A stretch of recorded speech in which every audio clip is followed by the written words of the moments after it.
नमस्कार प्रेक्षकांनो, सावल्याची जणू सावली या मालिकेच्या आजच्या भागामध्ये आपण जबरदस्त आणि धमाकेदार ट्विस्ट पाहणार आहोत. प्रेक्षकांनो, आता मालिकेमध्ये आताच नुकताच लेटेस्ट प्रोमो रिलीज झालेला आहे आणि त्या प्रोमोमध्ये असं दाखवण्यात आलेलं आहे की राजकुमारच्या गुंडांनी ऐन वेळेत आता गुरुकुलमध्ये येत सर्वांसमोर खूप मोठ्या रहस्याचा पर्दाफाश करत आता इकडे खूप मोठा धमाका केलेला आहे. खरंच आता ऐन वेळेत राजकुमारचं भांडं कसं फुटलेलं आहे हे या प्रोमोमध्ये दाखवण्यात आलेलं आहे. म्हणून प्रेक्षकांनो, हा प्रोमो नक्की शेवटपर्यंत पहा आणि आवडल्यास व्हिडिओ नक्की चॅनलला लाईक आणि सबस्क्राईब करा.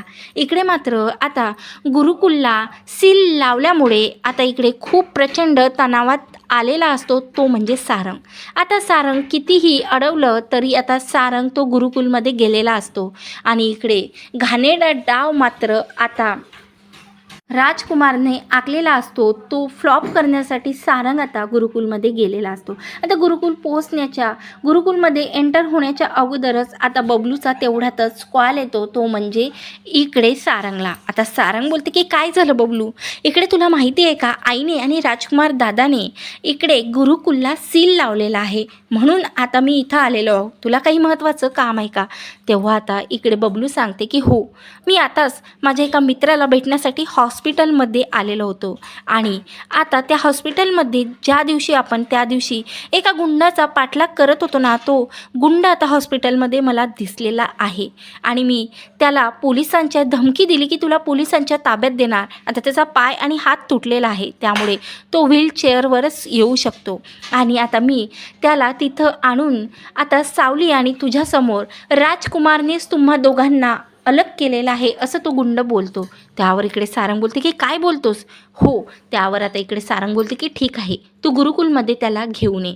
तर इकडे मात्र आता गुरुकुलमध्ये इकडे आता राजकुमारसुद्धा पोचलेला असतो. सावली, आता व्यंकटेश हे सर्व तिथं असतात आणि तिलोत्तमासुद्धा आलेली असते. त्यावर आता सारंग बोलते की राजकुमार दादा, मी हे सील तोडूनच दाखवणार. त्यावर आता इकडे खूप रागावलेला राजकुमार सारंगला बोलतो की तू कसं तोडतेस मी बघते. आता बाद झालं सारंग, आजपर्यंत मी तुझं सर्व काही ऐकलेलं आहे, पण आता मी ऐकणार नाही, हे सील मी तोडणार नाही, कारण मी आता गुरुकुल बंद करूनच तुला दाखवणार. त्यावर आता तेवढ्यातच इकडे लगेच बबलू येते आणि बबलू एका गुंडाला घेऊन येते. बबलू आता गुंडाला घेऊन आता सरळ सारंग समोर येते. आता असं बबलूच्या हाती व्हीलचेअरवरती आता असं खंड्याला बघून मात्र राजकुमारच्या तोंडाचं पाणी पडालेलं असतं. त्याला काय करावं काहीही कळत नाही. आता तेवढा मात्र राजकुमार खूप घाबरलेला असतो. आता घाबरलेला राजकुमारला काही समजत नाही. तेव्हा आता इकडे सारंग बोलतो की दादा, काही आठवलं का. त्यावर आता इकडे तो लगेच सारंग सावलीकडे जाते आणि सावलीचा हात हातात पकडत आता सरळ त्या खंड्याजवळ घेऊन येते, म्हणजे राजकुमारच्या गुंड्याजवळ घेऊन येते आणि बोलते की पोलिसांना बोलवू की आता 8 वर्षापूर्वी काय रहस्य तू लपून ठेवलं ना, आता तू सर्वांसमोर सांग. तेव्हा तिथं जगन्नाथ, तिलोत्तमासुद्धा हे सर्व काही ऐकत असते. तेव्हा आता तिलोत्तमा मनातच विचार करते की काय घोड या राजकुमारने घालून ठेवला की हा राजकुमारचा गुंड खंड्या इथं येऊन पोचलेला आहे आणि हे सर्व बबलू याला इथं घेऊन आलेला आहे. इकडे मात्र आता लगेच तो खंड्या आता खडाखडा बोलायला लागते की हो, मी 8 वर्षापूर्वी राजकुमारने मला सुपारी दिलेली होती की सावलीला जीवे मारण्यासाठी. आता तेव्हा मी तिला मारू शकले नाही, पण तिचं एक मुलगी मी पळून आणलेली होती आणि ती मुलगी सारंग सर तुम्ही माझ्यापासून वाचवली होती आणि तिला वाचवून तुम्ही घरी घेऊन गेलेले होते. आता तेव्हा असं आपल्या मुलीचं नाव ऐकता क्षणी मात्र सावलीच्या डोळ्यातून गरागरा अश्रू येतात. आता 8 वर्षापूर्वी तिच्यासोबत जो प्रसंग घडलेला असतो तो प्रसंग सरळ तिच्या डोळ्यासमोर येतो. आता या गुंडांनीच आपली मुलगी पळवलेली होती हे तर तिला माहिती होतं, पण आता तो गुंड सांगते की सावली मॅडम, तुम्हाला मारण्याची सुपारी मला राजकुमारनेच दिलेली होती होती, पण मी तुम्हाला मारू शकलो नाही, तर तुमची मुलगी मी पळून आणली होती. ती मुलगी आता सारंग सराकडे आहे आणि तीच तुमची मुलगी आहे ओवी. तेव्हा मात्र आता इकडे सावली ओवीकडे बघते आणि लगेच आता इकडे ती तिला मिठी मारते. आता ओवीलासुद्धा समजलेलं असतं की आपण सावलीच आपली आई आहे, पण तिला आणखीनसुद्धा तिच्या वडिलाबद्दल माहिती नसतं. आता असं मुलगी मिळाल्यावर मात्र सावलीचा आनंद गगनात बसेना. तर इकडे मात्र दुसरीकडे मात्र सावली आता एक क्रोधित आई बनून आता सरळ राजकुमारच्या कानाखाली मारते. तर इकडे सारंगसुद्धा राजकुमारच्या कानाखाली मारते आणि बोलते की दादा बस झालं. अरे तुला कसं काही वाटलं नाही की स्वतःच्या भावाच्या बायकोला तू गुंड पाठवून तिच्यावरती हल्ला केला?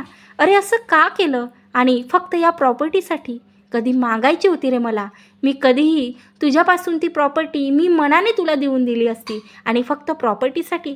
तेव्हा राजकुमार बोलते की प्रॉपर्टीसाठी नाही, प्रत्येक वेळेस आई तुला जो मान देत होती ना, ती माझ्या डोळ्यात खुपत होतं. प्रत्येक वेळेस घरातला प्रत्येक व्यक्ती सारंग सारंग सारंग, जिकडे तिकडे फक्त आणि फक्त सारंग करत होता. तेव्हा यामुळे मी हे सर्व काही केलेलं आहे. तेव्हा आता इकडे सारंग तिलोत्तमाकडे येते आणि बोलते की आई, या सर्वांमध्ये तुझीसुद्धा चुकी आहे.